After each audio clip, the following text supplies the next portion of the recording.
Hello, hello, hello, hello, hello, hello, hello.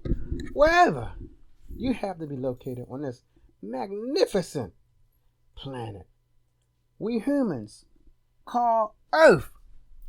I hope you are having a mesmerizing day, evening, or night, wherever you happen to be located this day. Welcome to my Blender channel.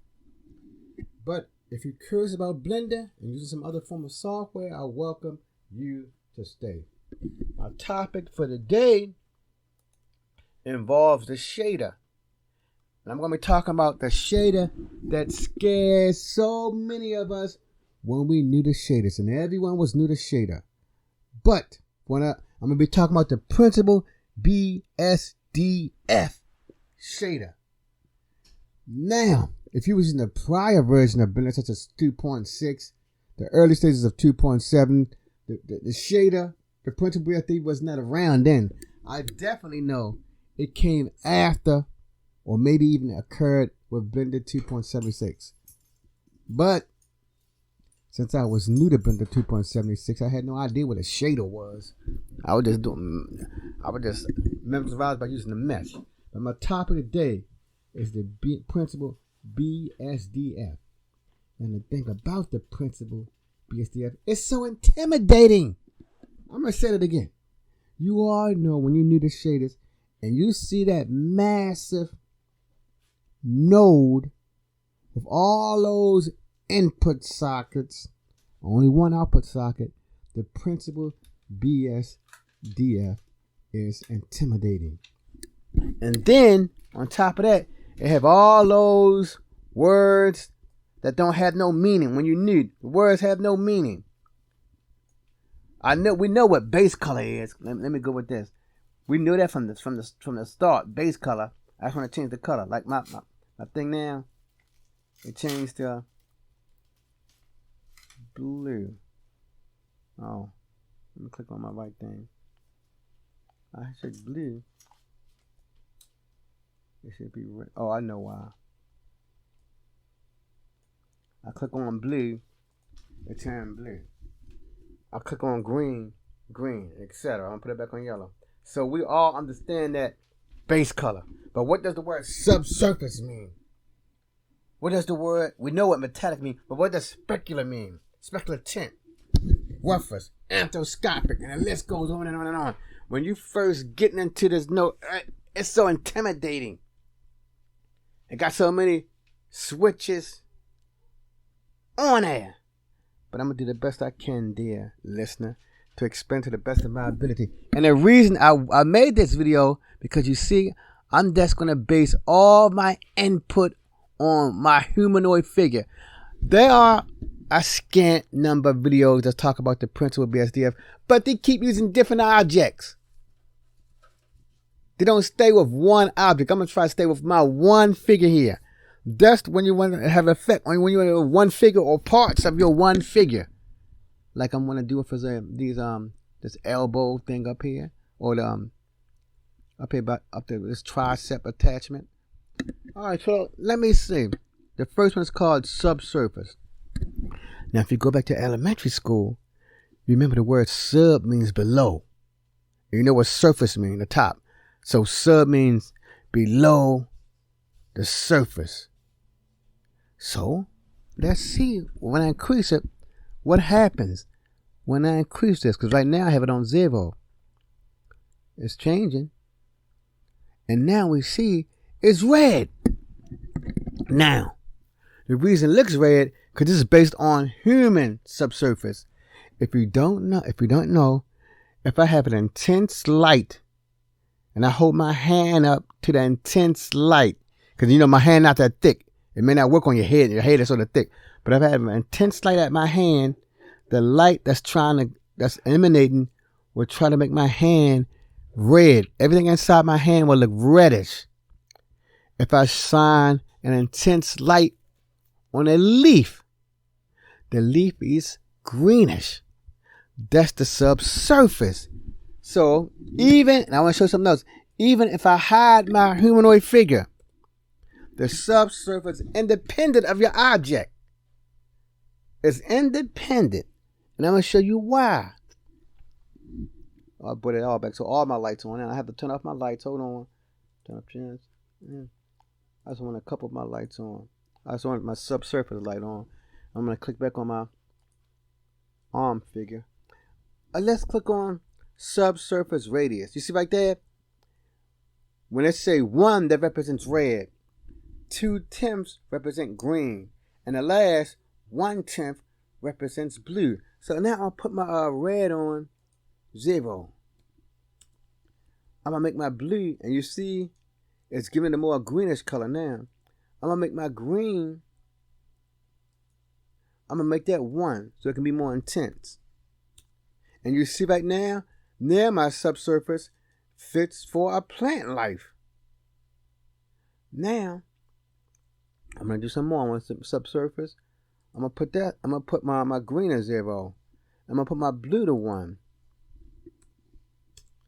And there we go. See, the subsurface now is blue. Even though the chest of my figure is blue, when I hide my figure, you see, the subsurface is blue. Alt H. Bring it all back. Hide the stuff I don't need. Okay, so that's subsurface. So we're going to slowly keep moving down my list. Oops. And you have to click on your actual figure. So I'm going to put the subsurface back to 0. All right. So we cover subsurface. Oh, and subsurface color. Let me make it. I'm going to put it back to 1 for red. I'm going to change my subsurface color. You can do that too. I'm going to put this on 2/10 again. Let's see what subsurface color do.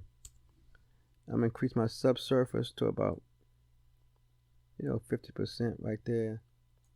And right now it's a little bit purplish, so I guess I did one of my parameters wrong, but it don't matter. I'm gonna change it to like yellow. Oh, now it looks yellow. See? So if you don't want to go messing with those numbers, you can just choose your color for the subsurface. If you don't feel like figuring out them 1/10 and 1 and all that stuff, just choose the color and it'll meet that color. Okay, so it'll match that color. So that's even it. So we covered base color, subsurface color. I'm going to put it back to 0. And now metallic. Which shape? I'm going to go to my chest to do metallic. The chest. I'm going to turn my subsurface light off. And I'm going to do my chest now. All right, here's my chest. And this metallic is 0. Oh, I got to click on my chest. I give it a new. Alright, so I have my chest highlighted. And the base color is white. I'm going to change it to something else. I like, I'll make it a dark green. Let me adjust this. A darkest green. Let me actually see something. What color did I not use on here? I haven't used magenta. I'll make it purplish. Alright, so metallic is straightforward. When it's set to 0, it doesn't have no metallic.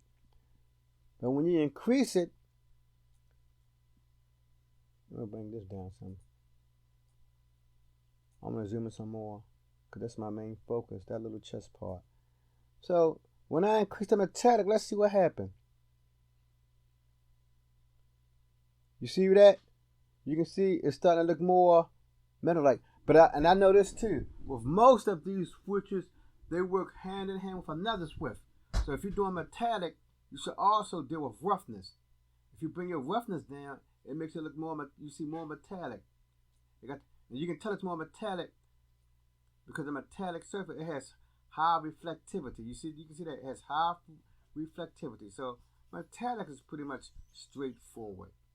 So I hope you got that. Metallic is straightforward. Remember, metallic goes hand in hand with roughness. When I increase the roughness, the light output, see, the light is more diffused on the whole figure. To make it metallic, the light should be concentrated, like as if the light is just bouncing off a certain part of the metal. So I can put metallic back to 0. And let's do a specular. I should stay right here and do a specular. Specular deals with how light it's bouncing off of a particular surface. I'm going to put it down to 0. And you see that right there. No specular. So very little bounce. You see the whole thing is lit up by that light. You don't know which direction. You don't know where the light source at. With metallic at 0, I don't know where the light source at. But when I increase that specular, I get an idea, you see, where my light source at. And my light is right here, right in front of that little, that bright part. So with specular, it deals with the reflection of light. The more intense, the more pointed the light is. And I learned something else. I don't have to stop at 1 with most of these switches. Because 1 not going to tell you much. What happens if I change my specular to 20? See that? I changed it to 20, so the whole thing become lit. When I had it at 0, remember, it was sort of faded, diffused. When I went above 1, it went back to my 20, the whole source rated that light. And I still got an idea where my light at too. See, the figure is moving no light. So remember, some of these switches, you don't have to stop at 1. I can put it at 10. Let's see how the specular goes with level 10. You see right there, a little bit brighter. Take it down to 5. That's what I learned. I don't got to keep stopping at 1. Because 1 sometimes don't tell you much information. I'll put it back at 1. And there it is right there. All right, number specular tent. I want to go to my helmet for that. Let me see my head. I can turn off my chest light, turn on my headlight, bring down my figure. Now I'm going to go over some, it's very important that I learn about this. Here's the specular tint. Now, the specular tint is whatever color your object, the tint should match that. But in this case, the object is black, but the tint is not changing. Because I discovered why. For one, in physics, if you got a light source, the light source not going to give off black. So that's why it's not, that's the biggest thing right there. When you have a light source gives off color. Black is the absence of color. So the tint will never be black. Now I'm going to click on my helmet. I'm going to change the base color to another color, and then we'll see if the specular tints work. I'm going to make it an orangish color or a brownish color. Yeah. So I make my helmet a brownish color. Maybe I should make it something more intense, like red, so you can see it more better. And we still see the specular is white. If I put it to specular tint, it should begin to turn more reddish. You see that? It's turning red. Let me zoom in some more so you can see it. Specular tint, it should begin to turn that color. I go to 1, it's red. But like I told you earlier, you probably can put higher values in here and let's see what happens. Yeah! See, I put a higher value in there. Now the light source is a dark red. So remember, you don't. Now, nobody ever told me this before. I learned that myself. You can exceed the threshold of 1. I'm going to make it 10. See, it becomes more, it's larger now. Now I'm going to bring it back down. See? So remember that, people. You don't have to keep stopping at 1. 1 is still going to be like, 1 keeps it still white looking. You exceed 1, it starts to change the color of the particular surface. And it's a richer color. Because remember, when it's white, it's a tense white. So when it changes the color of the object, it's going to be more intense than the natural color of the object. So we covered specular tint. We covered roughness. See? The more rougher they get, you see the more light is diffused. When I bring it down to near 0, it's like a pinprick. I wonder if could I go negative. -6. Oh, see, when you get negative, the roughness turns black. I have -6 in here if you see it. So your lowest threshold, it's not even 0. You have to go higher than 0. I'm going to put 500s in there. Let's see how I look at with 500s. Yeah, so it has to be greater than 0. And then when it's near 0, you see that pinprick is intense. Then it starts to become more diffuse as you go up. And so that's roughest. Now let me go to another part of my body for arthroscopic. I'm going to take off head. I'm going to go to legs. Lift it up some more. Look for the light source for the leg. Okay, here's the light source for the leg. Now, arthroscopic, it may not be willing to show that on here. But I've learned arthroscopic is dealing with, here's the best example for arthroscopic. Whenever you have a silverish pan and you hold it up, you see that light is like vertical. That's the arthroscopic. You have a silver, a reflective, arthroscopic is dealing with a reflective surface. So I should put it on metallic. I should raise the metallic up. Arthroscopic deals with a reflective surface. So I'm going to put my metallic to 1. I got on arthroscopic. But you can't see much. I wonder if I increase the value to 10, will I see something noticeable? No, so arthroscopic, even when I increase the high values, it won't. It work with, but I said it work with metallic figures. So, and it won't go no higher than 10. I put in 100. Yeah. Oh, well, it will put 100. Let me bring it down to see if I see any. I'm going to zoom into my legs a little bit more. Bring it over. Let me bring the arthroscopic to see if any changes. Yeah, it's slight. I don't know if you can see it, but it's making some subtle. Yeah, it's making some subtle changes. Then what about the rotation? It's very subtle. Now I don't see the rotation working that much, so you have to play with that. And sheen. I guess I want to go back to my chest. I'm gonna turn up this light. Turn on my chest light. Bring it down. Let's go back to my chest. The sheen. And here's the best example for sheen. Is when a certain part is highlighted with color. Here's the best example. When you ever see some artwork and a person may have black hair, they don't paint the whole hair black. It has little portions that may be blue that show a reflective. That part is being reflective, so it's like a reflective portion of your object. So let me see the sheen. Let me increase the sheen. Let me zoom out my light a little bit more and bring it down. And I said it usually like 1 to 0. You can't see the sheen much. But if I go to a higher value like 10, let me see what happens. See? There's some change. But sheen is something else that you may not use a lot. I'm going to take it to 50. Yeah, so. And sheen tint.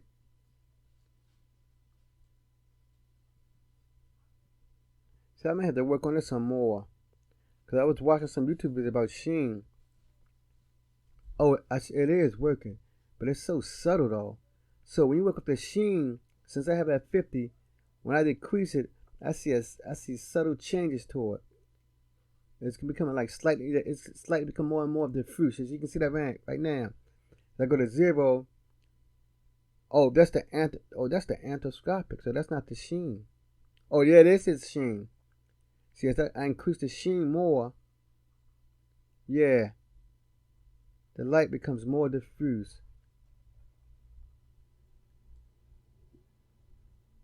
As I come down, the light becomes a little bit more intense. The tint rotation, I'm going to give it a big number like 60 and see what happens. Nothing. See? Not much. So you're going to have to play with that one too. Like I said, I'm just going to try give a demonstration. But I did notice, like I said, it's so subtle, you probably can't tell it on this video. But when I see, when I bring down the sheen, what happens if I put a negative number here? Negative 20. Not much. So But as I increase it, it's subtly. See, I can see it's a very subtle change. It's subtle. So I don't know if you can see that. And the sheen tint, the sheen tint, it should change the color of the object. It's almost like specular to a point. And specular tint is almost like specular. So sheen and specular may go hand in hand. Clear coat, I learned this example, like clean coat is when you put like a near transparent film on your object. Remember, it's called a coat. A coat is another surface on top of another surface. So clear coat is like a clear substance put on top. Let's go over this. Remember, you may not see it when it goes from 0 to 1. When I give it a big number, see, not much. But if I give it a number like 20, when I worked on it earlier, when I gave it big numbers, see, I saw big changes. Oh, do I have it on my right object? Well, that's why I probably wasn't working, none of it. That's why I didn't have the correct object. That's one thing about this, the shaders. You gotta make sure you always have it on the correct object. Yeah, so I was working, but the sheen is still very subtle. The sheen tint is slightly turning more purplish.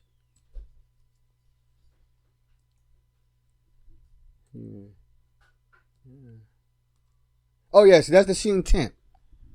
The larger it get, I'm gonna put it back to 0. Watch.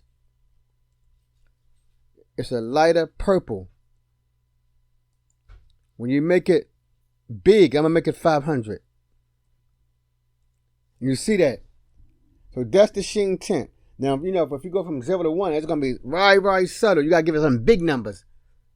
And you can see right here, like I said, where my mouse at, that's like the highlight part of the hair, if it was a hair. I'm gonna increase it to 700. You see it become more and more intense. So that's the sheen tint. And I said, no video ever told me that. To really see the effect, you have to give it some big numbers. Now you see I'm going down, and you see what's happening. The tint mostly is in this part right here. As I increase it, you see that part? The bottom part is moving. You will see a dark purple part right here if you can see it. I don't know how my video quality. But as I decrease the color to 0, you see it become a lot lighter. I'm going to take it to 1,000 so you can really see what happened. You see that? More intense. So that's your sheen tint. If you want to highlight a certain part of the sheen tint, if you want that particular tint to highlight more, increase it to to whatever number you want. But you start to see it when it begins like over 50. 100 I can see a little bit, but it's still subtle.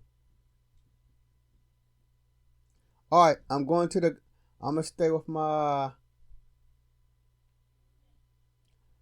wonder if I switch to something else. Because I like to move around. I'm going to leave my chest. I'm going to go back to my head. So let's go to the top of my head.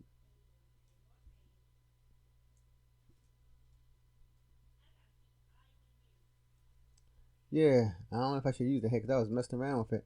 It looks different. I'm not going to set all the numbers back to 0. 0. Yeah. What's my base color? Oh, see, I know it looks completely different from my base color. Specular tint, 0. Roughness, put it back to 0. Endoscopic, I better increase that roughness. Because a roughness of 0 will make it black. Endoscopic, 0. Sheen, 0. Oh, And that what did it. See the sheen. You see what happened with the sheen again on my head. You'll see it become a darker red. Let me zoom in some more to the head. Look up here where my mouse at. When I increase that sheen, it becomes, you see it becomes more highlighted. That's the sheen right there. It makes the color more, basically just make the color more intense, more rich. Like I said, you have black hair, certain parts become, but why I don't have no, let me read, I'm reducing this. All right, so we got a good idea for the sheen and the sheen tint. So I'm just gonna go right to clear coat. My clear coat, I have it at 50. Let me take it down to 0, see what happens. Oh.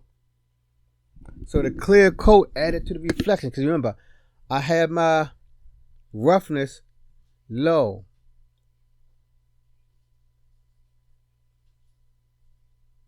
Yeah, my roughness is low.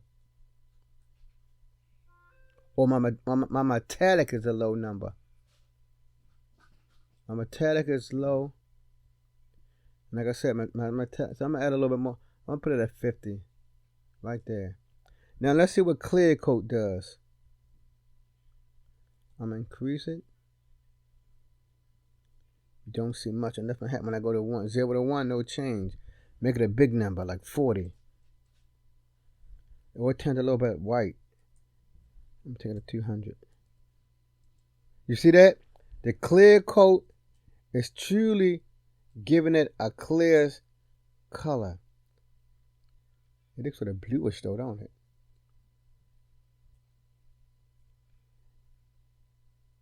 I see what's happening. See, the clear coat, it is putting a coat on there. The light is shining. The parts that's not being illuminated, that clear coat is nearly, it's that bluish color. I'll make it 500. You see, it becomes more intense. The clear coat. So remember, so if I go to 0 to 1, the clear coat truly is clear. From 0 to 1, the clear coat is truly clear, but it's there.